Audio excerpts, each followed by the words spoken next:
Sirna Galih, sebuah desa yang tampak damai dari kejauhan, terletak di lereng gunung berkabut.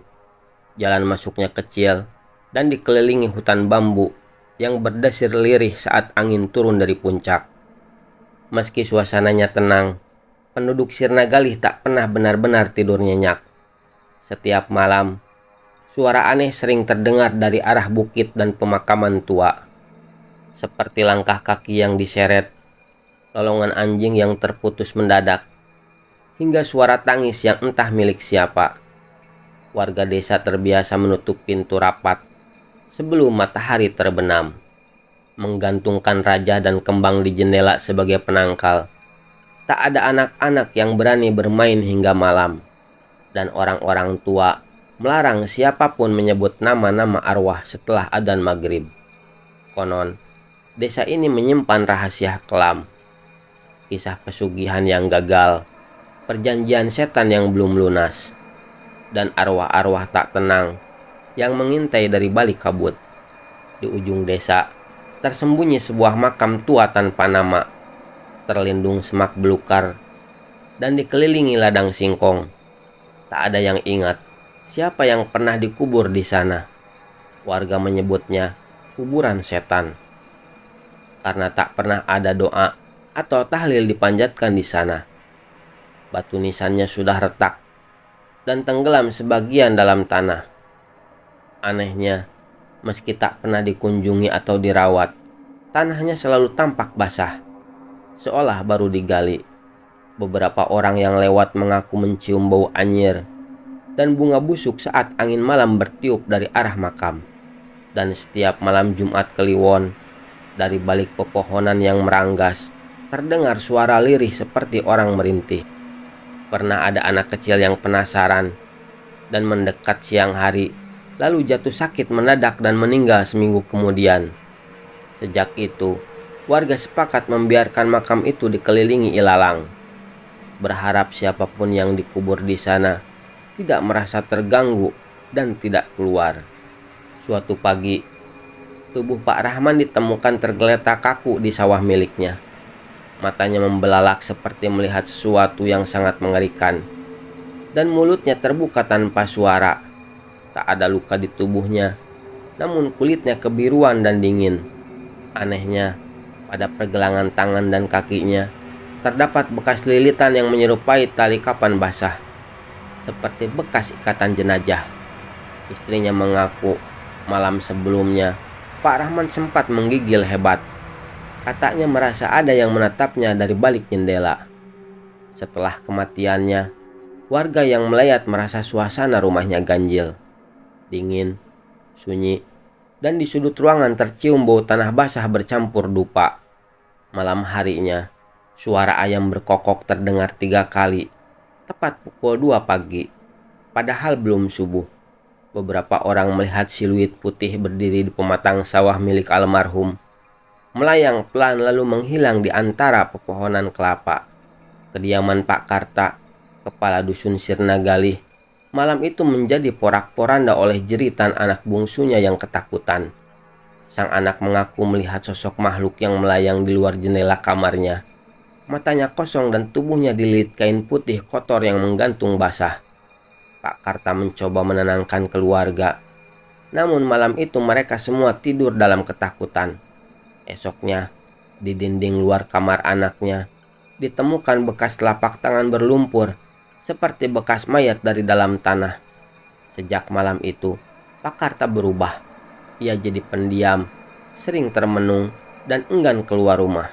Bahkan saat dimintai pendapat oleh warga tentang kematian Pak Rahman, ia hanya berkata lirih, "Mereka mulai bangkit lagi."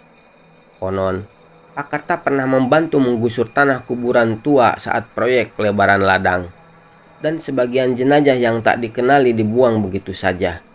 Mungkin kini para arwah itu datang menagih janji dan kehormatan yang diambil dari mereka. Dekat makam itu berdiri sumur batu yang nyaris tertutup lumut dan ilalang. Sumur itu dikenal dengan nama Sumur Genderuwo oleh warga, dan tak pernah digunakan lagi. Meski begitu, airnya tak pernah surut, Bahkan saat kemarau panjang melanda, orang-orang tua percaya sumur itu menjadi tempat persembunyian makhluk halus penjaga pesugihan. Seorang pemuda desa, Reno, yang iseng mencoba mengambil air dari sumur itu malam hari karena kehabisan stok di rumah, ditemukan keesokan harinya duduk di pinggir sumur sambil tertawa sendiri. Bajunya basah kuyup dan matanya kosong. Setelah dibawa pulang, ia menjadi bisu total dan tak bisa tidur setiap malam. Tubuhnya gemetar seperti ketakutan melihat sesuatu yang tak kasat mata. Bahkan dari dalam sumur kini sering terdengar suara-suara ganjil, seperti isakan anak kecil atau suara orang memanggil pelan, memohon agar dilepaskan dari kegelapan dalam tanah. Mak Iya adalah sinden sepuh yang dikenal memiliki suara merdu dan sering dipanggil dalam acara ruatan atau sedekah bumi. Suatu malam, warga dikejutkan dengan suara gamelan yang berdentang dari rumahnya. Padahal tidak ada acara apapun. Beberapa tetangga mengira Mak Iya sedang latihan sendiri. Namun keesokan harinya, ia menghilang. Pintu rumahnya terkunci dari dalam, dan saat dibuka paksa, tak ada tanda-tanda perkelahian atau kekacauan. Hanya bantal tidurnya yang basah, dan di atasnya tergeletak sepotong kain kapan yang lembab dan berbau tanah. Orang-orang yang memasuki rumah itu mengaku mendengar sayup-sayup suara nyanyian tembang Jawa dari dalam dinding. Seorang dukun tua berkata bahwa suara gamelan malam itu adalah panggilan gaib, dan Mak Iya telah dijemput untuk dijadikan bagian dari perjamuan arwah. Sejak saat itu, tak seorang pun berani memainkan gamelan di desa itu setelah maghrib. Takut suara musik menarik perhatian mereka yang hidup di alam kematian. Setiap pagi, setelah hujan turun di Sirna Galih, warga sering melihat jejak aneh di jalan tanah menuju pemakaman tua. Jejak itu panjang, menyeret, seperti bekas kaki yang dibungkus kain dan digesekkan di tanah berlumpur. Yang mengerikan, jejak itu selalu hanya satu arah, menuju ke makam tua. Namun, tak pernah ada jejak keluar dari sana. Jejak tersebut kadang terlihat menempel di tembok rumah warga, bahkan di tiap balai-balai atau musola kecil. Suatu malam, Pak Cecep, penjaga malam desa, mengikuti jejak itu dengan senter. Ia menghilang selama 2 hari dan ditemukan bersembunyi di kandang ayam milik warga. Seluruh tubuhnya dipenuhi lumpur dan lidahnya tergigit setengah. Ia hanya bisa menunjuk ke arah pemakaman. Bibirnya bergetar tanpa suara. Beberapa warga yakin jejak-jejak itu adalah milik mereka yang bangkit dari kubur. Pocong-pocong penasaran yang mencoba kembali ke rumahnya, mencari siapa yang melupakan janji doa. Dulu, jauh sebelum kejadian-kejadian aneh terjadi, ada seorang dukun sakti bernama Ki Rempah yang tinggal di tepi sungai Sirna Galih. Ia dikenal tertutup, jarang bergaul, namun sering didatangi orang-orang kaya dari luar desa, terutama saat malam Jumat Legi. Rumahnya selalu tertutup rapat, dan di halaman belakangnya terdapat altar kecil yang dipenuhi sesajen, bunga 7 rupa, dan potongan rambut manusia.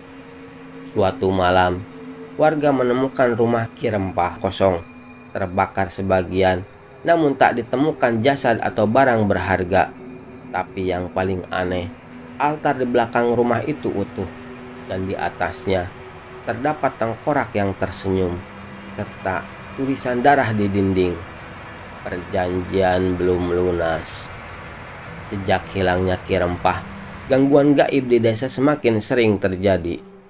Warga yakin ia tak pernah benar-benar pergi, melainkan menyatu dengan dunia arwah, dan arwah para tumbal yang pernah dikorbankannya kini gentayangan karena perjanjian mereka terbengkalai, menagih bagian mereka yang tak pernah sampai. Nina, seorang gadis remaja di Sirna Galih, sejak kecil sudah memiliki kepekaan terhadap hal-hal gaib. Namun belakangan, ia terus diganggu oleh sosok yang sama. Sebuah bayangan putih berdiri kaku di balik gorden kamarnya setiap malam. Sosok itu tak bergerak, hanya diam menatap dengan mata kosong yang perlahan memerah dan mulai meneteskan darah. Nina tak berani tidur sendiri dan mulai menggambar makhluk itu di buku catatannya, penuh dengan detail menakutkan. Kain kapan sobek, jari-jari tangan yang runcing, dan bekas tali pocong yang menggelambir dari lehernya. Suatu malam, ibunya mencoba membuka gordeng untuk menunjukkan bahwa tak ada apa-apa di luar. Namun, saat kain itu disingkap, tak ada siapa-siapa, hanya bau busuk menyengat memenuhi kamar. Nina tiba-tiba kejang dan berkata dengan suara berat, "Dia marah. Aku lihat tali pocongnya dicuri." Sejak itu, Nina mulai meracau setiap malam, dan rumah mereka selalu dipenuhi suara ketukan dari arah jendela. Kebun singkong milik Pak Raji terletak tak jauh dari batas pemakaman tua. Ia terkenal subur, daunnya lebat dan umbinya besar. Namun belakangan, para petani yang lewat kebun itu mengaku melihat sosok putih melompat-lompat di antara pohon singkong saat senja tiba. Sosok itu tak memiliki wajah, hanya dua lubang mata hitam dan mulut terjahit. Salah satu pemuda yang memberanikan diri mendekat karena penasaran, langsung jatuh pingsan. Saat siuman, ia muntah darah dan berkata, "Kepalanya potong. Dia mencari kepalanya." Sejak kejadian itu, kebun singkong ditinggalkan.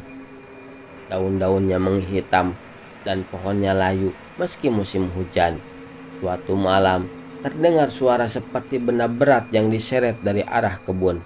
Pak Raji keluar rumah dan melihat kain kapan tersangkut di pagar ladangnya, basah oleh tanah dan darah. Ia pun jatuh sakit selama berminggu-minggu dan terus-menerus berhalusinasi melihat sosok pocong melompat-lompat di ujung tempat tidurnya, memanggil namanya lirih sambil tertawa.